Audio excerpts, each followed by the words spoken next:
forward, and that's what he'd have to play for them. It is touched last by Keith Benjamin.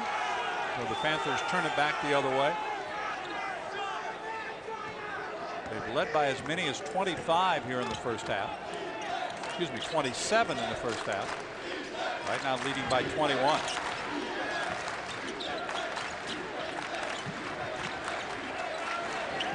Walker kicks it outside to McSweeney. Now Jackson with it. Cornley weaves his way inside. He kind of wiggled inside and got the basket. He did a good job because he was able to work his way in before Levon Kendall was able to come over and help. So it never turned into a double team situation. He kept it as a one-on-one move. This is Fields with it. Now Benjamin to Krauser. Slipped out of his hand. Nearing the 2-minute mark. Stay with us for the Nissan halftime report. We'll talk about some of the terrific starts that some of the Big East teams have had. And finally, the Nittany Lions come out of there with it. Walker with it. That's good post defense that time. It forced Aaron Gray into a difficult shot on the baseline. But another tough shot, that running jumper by Walker. Really had no room, couldn't set himself. Not really getting any easy looks at the basket. Underneath, loose, still loose. And look who comes up with it again. Levon Kendall for Pitt. Down the basket. Gray from behind had it blocked. Knocked away by Hassel from behind. Terrific block by Hassel.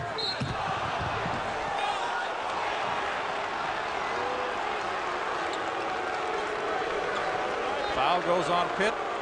That is Krauser's second. Claxton will check back in for Penn State.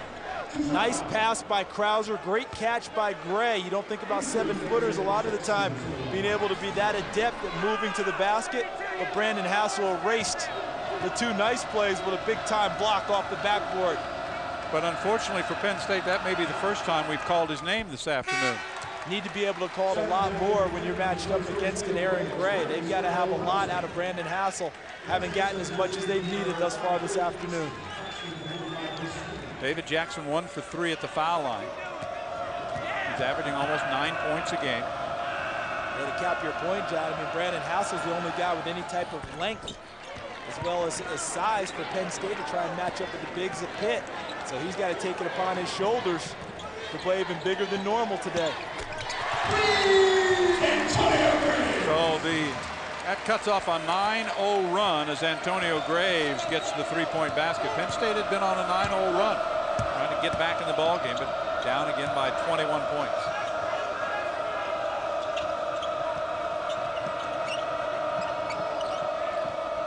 Almost slipped through Claxton's hands again as he gets it to Corney. Now Walker resets. Shot clock at 12. Walker drops back for a three. That's short. And the push on the rebound will go against Penn State's Jamel Cornley, his second foul. And we're going to walk to the other end. Panthers are in the bonus. How many times have we talked about a difficult shot in the first half for Penn State? And Mike Walker was 5 for 8 from behind the arc against UMKC. Not the case today. Yeah, the new Big East Conference with 3 of their 16 teams in the top 5. We'll talk about that on our Nissan halftime report. Check out some other scores. And, of course, have all the highlights and stats from the opening 20 minutes. As Kendall hits the free throw.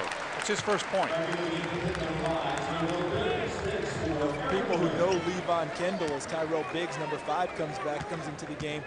Many of them remember the 40 points he put up for Team Canada against the U.S.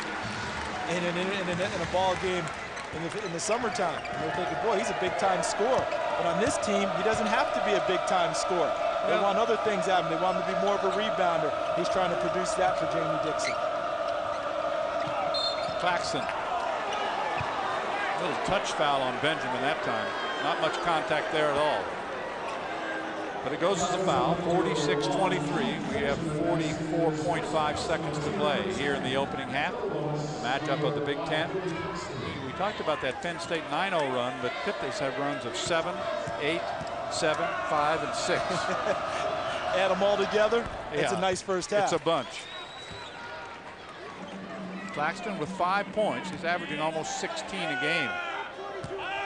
Parker's been kind of quiet. He's averaging 10 a game, and he has only 5 in the first half. 1 out of 2 at the line. Knocked out of bounds. So Penn State will keep it. Good hustle that time on the missed free throw by Brandon Hassel. One thing to keep in mind is dominating as Pitt has been in the first half.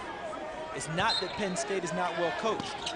It's just athletically, they're having trouble matching up with Pitt right now. Ed DeChellis does a terrific job, but he still needs a number of athletes into his program in order to be as effective as he wants Penn State to be.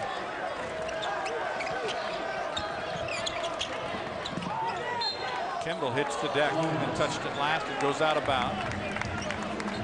There's a 6-second difference between game clock and shot clock, as the Nittany Lions will have the basketball right in front of the Panther bench. Here's Walker. Mike limited to just 1 field goal this afternoon. And there's another turnover. No, he got it back. And finally, Pittsburgh comes out of there with it. The Panthers have it. Ramon, technical foul. Yeah, I think that's going to go against Jamel Cornwood. He was very unhappy that he did not receive a foul down low and was saying something going down the court and got tagged there by Curtis Shaw. Excuse me, was that Curtis who got him?